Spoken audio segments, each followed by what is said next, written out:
నీకన్నా చేస్తాముండో ఈ మనోహర్ డాక్టర్ కదా.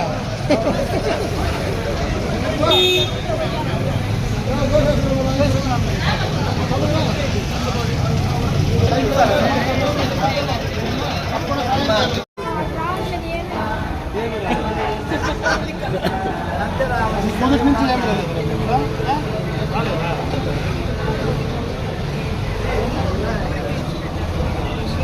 అట్లే ఉన్నాయా?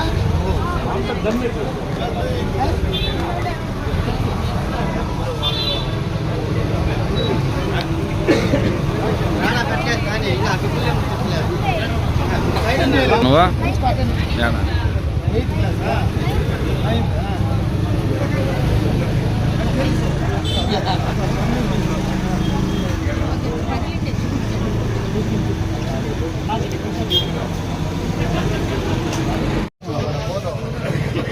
మేడమ్మ అమ్మాడ సైకిల్ చేంజ్ అయ్యింది.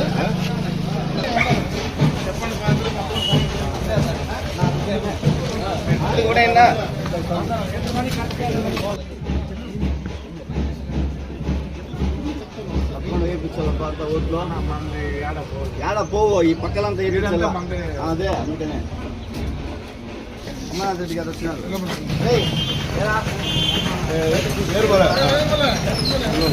సైకిల్ గుర్తుకే చెప్పి అందరూ చేయించాలా?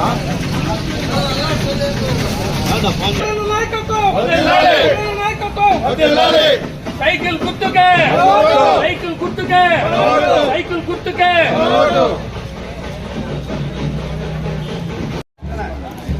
అన్న పాత్ర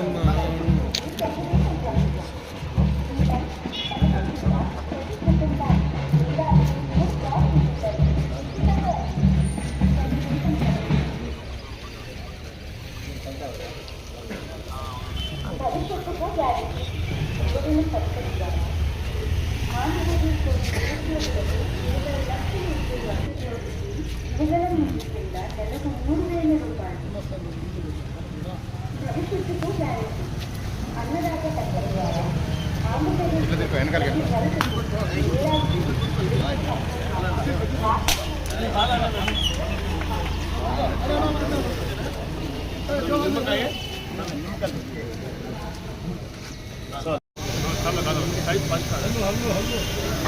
కొంచెం పట్టుకోవడం అయింది కాళ్ళ కింద చాలా పడిపోతుంది ఆ డబ్బులు పైన పట్టుకో కాళ్ళ కింద చాలా పడిపోతుంది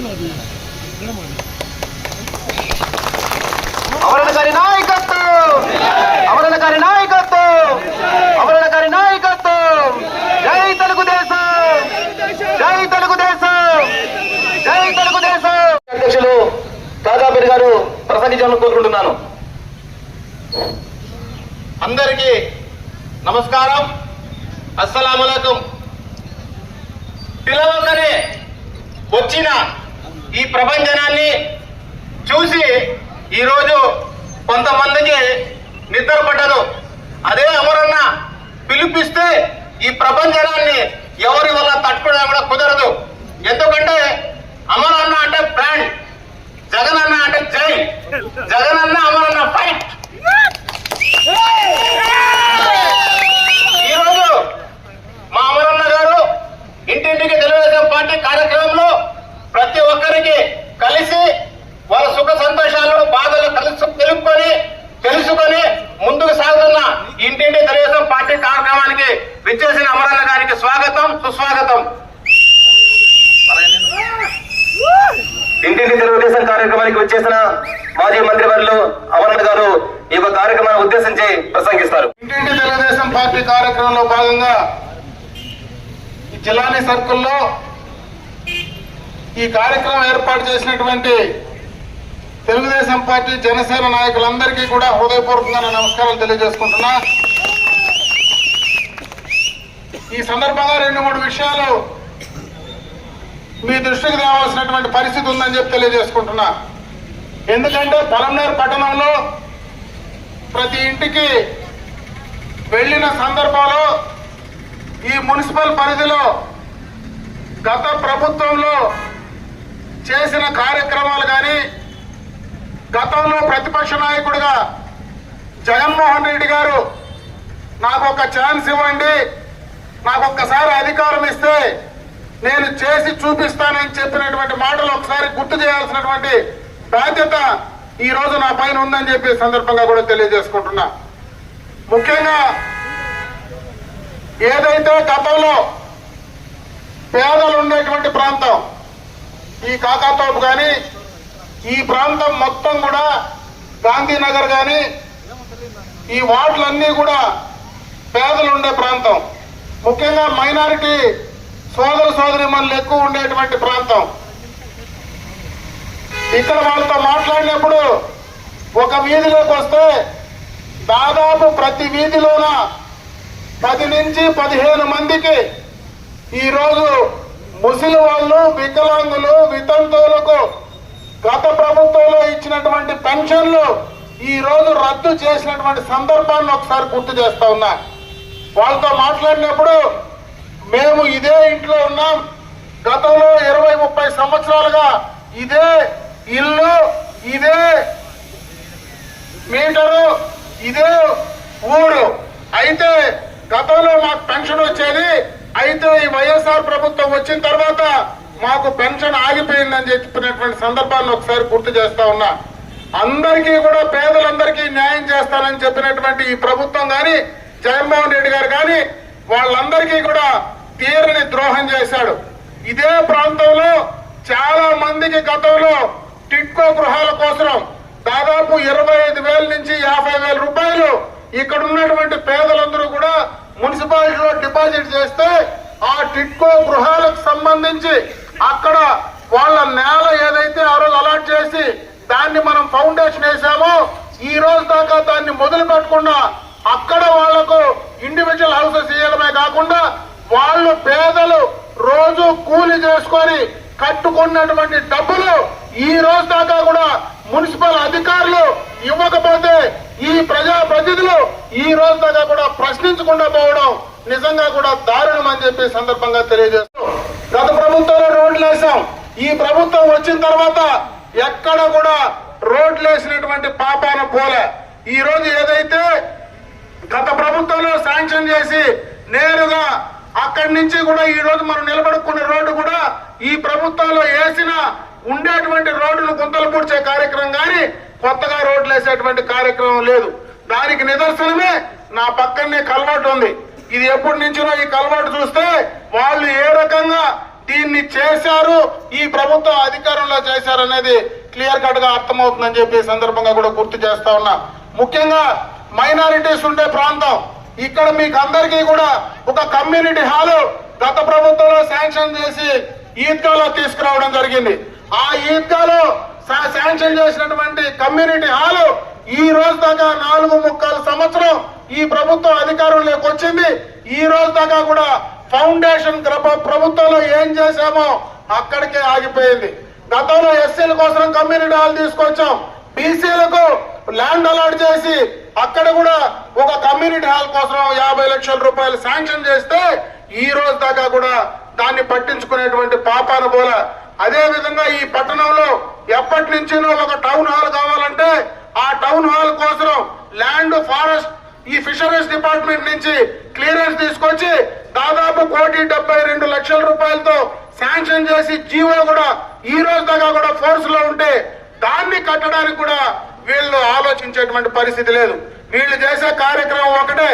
ఈ రోజు ఈ పట్టణంలో పూర్తిగా కూడా కరెంటు ఛార్జీలు 9 దఫాలు పెంచారు. కనీసం ఇక్కడ చికెన్ అంగిళ్ళు, మటన్ అంగిళ్ళు ఉన్నాయి, వాళ్ళకు సంబంధించి ఒక చిన్న షాప్ కు చెత్త పన్ను కింద 1000 రూపాయలు వేస్తా ఉంటే ఏ రకంగా వీళ్ళు ఈ ప్రభుత్వ పాలన చేస్తా ఉందో ఒకసారి అర్థం చేసుకోమంటా ఉన్నా. గతంలో జగన్మోహన్ రెడ్డి గారు చెప్పారు, నేను అధికారంలోకి వస్తే పూర్తిగా మద్య నిషేధం చేస్తానని. మద్య నిషేధం సంగతి దేవుడు కానీ ఈ రోజు పూర్తిగా కూడా బిల్లులు లేకుండా క్యాష్ తో మరి ఆ మద్యాన్ని, ఆ జే బ్రాండ్లు, ఆ ఇలిస్టేట్ లిక్కర్లు అమ్మి పేద ప్రజల యొక్క ఆరోగ్యాల్ని నాశనం చేసేటువంటి పరిస్థితి ఈ రోజు ఈ ప్రభుత్వంలో జగన్మోహన్ రెడ్డి గారి పాలనలో జరుగుతా. బిడ్డల కోసం ఒక రెసిడెన్షియల్ జూనియర్ కళాశాల నేను తీసుకొచ్చి ఫౌండేషన్ ఇస్తే ఆ జీవో ఈ రోజు దాకా కూడా ఫోర్స్ లో ఉంటే 4.25 సంవత్సరం చేసే ఓపిక, చేసే ప్రేమ మైనారిటీల పైన నీకు ఎందుకు లేదా జగన్మోహన్ రెడ్డి? నీకెందుకు లేదు ఈ పాలకులు? సమాధానం చెప్పగలరా నేను అడుగుతా ఉన్నా. అన్ని రకాలుగా కూడా అన్ని కులాలని, వర్గాల్ని ఈ రోజు అంచిచ్చి నాశనం చేసినటువంటి ఈ ప్రభుత్వాన్ని మీరు పారదోలకపోతే ఖచ్చితంగా రాజకీయంగా జగన్మోహన్ రెడ్డి ప్రభుత్వాన్ని ఈ రాష్ట్రం నుంచి పంపించకపోతే మనకు భవిష్యత్తు అంధకారం అవుతుంది. మరీ ముఖ్యంగా యువకులు దాన్ని ముందుండాలని చెప్పి నేను మీ అందరినీ కూడా కోరుకుంటూ, ఇంకా సమయం చాలా ఉంది. ఎందుకంటే మనకు ఎక్కువగా కూడా ఎన్నికలకు ఇంకా నోటిఫికేషన్ వస్తుంది. మళ్ళా కూడా ఇదే క్రాస్ లో వచ్చి నేను మాట్లాడేటువంటి సందర్భం చాలా సార్లు కూడా వస్తుంది. మహాశక్తి పథకం ఆడబిడ్డ నిధి కింద 18 సంవత్సరాలు నిండిన ప్రతి స్త్రీకి దాదాపు 1,500 రూపాయలు మరి నెలకిచ్చేటువంటి కార్యక్రమాన్ని రేపు తెలుగుదేశం మేనిఫెస్టోలో ప్రకటించబోతా ఉన్నాం. అదేవిధంగా తల్లికి వందనం ద్వారా చదువుకునేటువంటి ప్రతి ఒక్కరికి సంవత్సరానికి 15,000 రూపాయలు ఇవ్వబోతా ఉన్నాం. దీపం పథకం కింద ఏడాదికి 3 గ్యాస్ సిలిండర్లు ఉచితంగా ఇవ్వబోతా ఉన్నాం. మహిళలకు అన్ని బస్సుల్లో టికెట్ లేకుండా ప్రయాణం ఇచ్చేటువంటి కార్యక్రమాన్ని తీసుకోబోతా ఉన్నాం. యువతకు 20 లక్షల మందికి ప్రతి ఉద్యోగికి ఎవరైనా నిరుద్యోగులు ఉంటే 3,000 రూపాయలు నిరుద్యోగ భృతి ఇవ్వబోతా ఉన్నాం. అన్నదాత పథకం కింద ప్రతి రైతుకు ఏడాదికి 20,000 ఇవ్వబోతా ఉన్నాం. మరీ ముఖ్యంగా పట్టణాల్లో గాని గ్రామాల్లో గాని ప్రతి ఇంటికి ఉచితంగా కుళాయి కనెక్షన్ ఇచ్చేటువంటి కార్యక్రమాన్ని తీసుకోబోతా ఉన్నాం.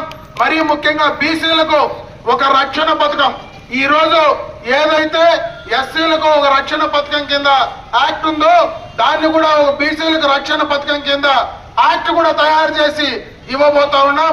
అదే విధంగా ఈ కార్యక్రమాలన్నీ కూడా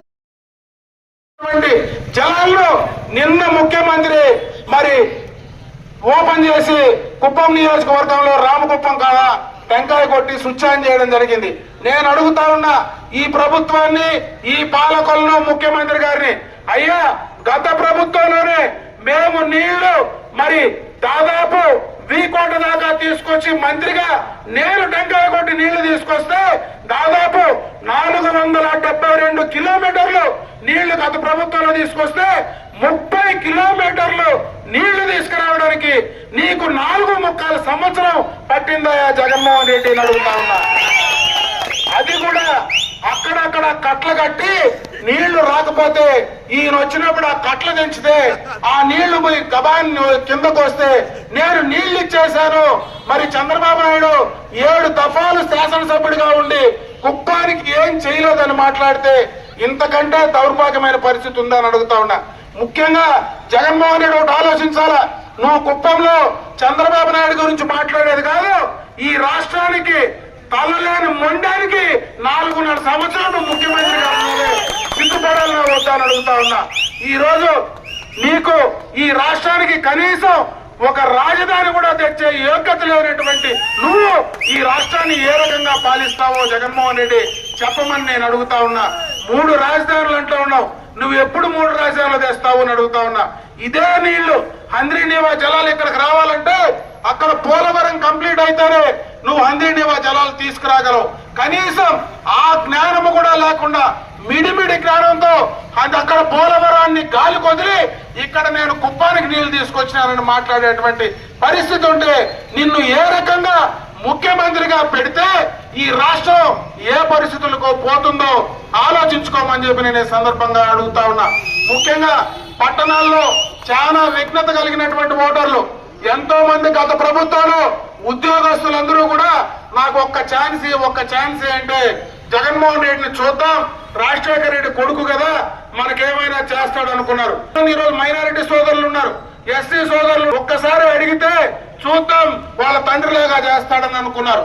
ఈ రోజు నిజంగా కూడా మైనారిటీలకు ఉండేటువంటి అన్ని కూడా పూర్తిగా కత్తరిచ్చింది ఈ జగన్మోహన్ రెడ్డి అవునా కాదా అని అడుగుతా ఉన్నా. ఇదే నిదర్శనం. ఈ పట్టణంలోనే ఈ గత ప్రభుత్వంలో తీసుకొచ్చినటువంటి పెండింగ్ పడినటువంటి కమ్యూనిటీ హాలు నువ్వు ఎందుకు ఆపావో జగన్మోహన్ రెడ్డి చెప్పగలవా అని అడుగుతా ఉన్నా. వాళ్లకు రంజాన్ తోఫా ఇచ్చేది ఎందుకు ఆపావు అని అడుగుతా ఉన్నా. మైనారిటీ బిడ్డలు చదువుకోవడం వాళ్ళు బయట దేశాలకు వెళితే వాళ్లకు ఆర్థిక సహాయం అందించేటువంటి పరిస్థితి గతంలో ఉండింది, దాన్ని పూర్తిగా తీసేసింది. అన్ని రకాలుగా కూడా ఈ ప్రభుత్వం చేస్తా ఉంది.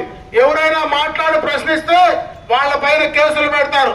సాక్షాత్తు ఈ రాష్ట్రంలో ప్రతిపక్ష నాయకుడు మరి అదే విధంగా ఈ రాష్ట్రానికి 14 సంవత్సరాలు ముఖ్యమంత్రిగా పనిచేసినటువంటి చంద్రబాబు నాయుడు గారి పైన తప్పుడు కేసు 307 అటెంప్ట్ మర్డర్ కేసు పెట్టడం, నా పైన 307 కేసు పెట్టడం, ఆర్మ్స్ యాక్ట్ కింద పెట్టి ఆయన్ని 55 రోజులు జైల్లో పెడితే మమ్మల్ని ఇండ్ల నుంచి 2.5 నెల బయలు రాకుండా ఏడిపించి దాదాపు 30 కేసులు ప్రజల కోసం ప్రశ్నిస్తే మాలాంటి వాళ్ళ పైన పెడితే ఇంకా సామాన్యమైనటువంటి వాళ్లకు ఏ రకంగా భద్రత ఉంటుందనేది దయచేసి ఆలోచించుకోమంటా ఉన్నా.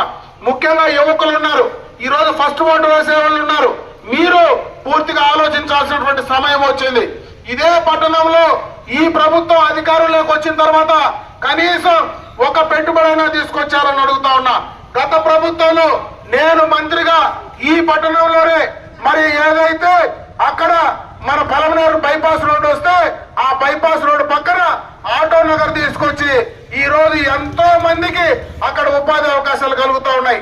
మీరందరూ కూడా కర్ణాటకకు బెంగళూరుకు పోతే ఇది వరకు 4 రోడ్ల దగ్గర ఇండస్ట్రియల్ ఎస్టేట్ ఏ రకంగా ఉందో నేను మంత్రి అయిన తర్వాత ఈ రోజు ఆ ఇండస్ట్రియల్ ఎస్టేట్ ఏ రకంగా ఉందో మీరు పోయేటప్పుడే మీ కళ్ళకు కనబడుతుందని చెప్పి ఈ సందర్భంగా కూడా తెలియజేసుకుంటున్నా. ఈ ప్రభుత్వం వచ్చిన తర్వాత పూర్తిగా ఈ జిల్లాలో అమర్ రాజా లాంటి ఇండస్ట్రీని బెదిరించి భయపెట్టి దాదాపు 9,000 కోట్ల రూపాయల పెట్టుబడులు పెట్టేటువంటి ఒక పరిశ్రమను పక్క రాష్ట్రానికి తరిమేసినటువంటి సందర్భాన్ని ఒకసారి గుర్తు చేస్తా ఉన్నా. ఈ రోజు ముఖ్యంగా కూడా యువకులు ఇటువంటి కార్యక్రమాలు చేస్తే ఏ రకంగా యువకులకు భవిష్యత్తు ఉంటుంది, ఏ రకంగా యువకులకు మరి ఉద్యోగ అవకాశాలు ఉంటాయో ఆలోచించుకోమంటా ఉన్నా. జగన్మోహన్ రెడ్డి గారు గతంలో ప్రతిపక్ష నాయకుడిగా చెప్పారు, నేను ప్రతి సంవత్సరం జాబ్ క్యాలెండర్ రిలీజ్ చేస్తానని. రేపో మాపో ఎన్నికలు రాబోతే నిన్న డిఎస్సికి సంబంధించి పిలుస్తా ఉన్నాడు.